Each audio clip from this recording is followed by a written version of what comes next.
অশোকনগরে green Apple hotel সম্পূর্ণরূপে বন্ধের দাবিতে আজ বিজেপির মিছিল সংগঠিত হয়।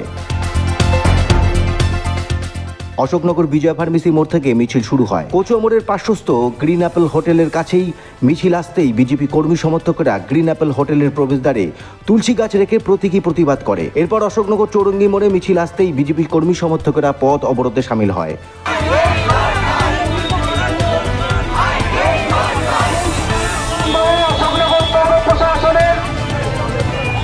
সাময়িক সময়ের পরেই পথ অবরোধ উঠে যায়। অশোকনগরের গ্রিন অ্যাপল হোটেল সম্পূর্ণরূপে বন্ধের দাবিতে লাগাতার সোচ্চার শাসক দল থেকে বিরোধী দলগুলি। এখন দেখার বিষয় গ্রিন অ্যাপল হোটেল সম্পূর্ণরূপে আদৌ বন্ধ হয় কিনা। অশোকনগর থেকে এই খবরন।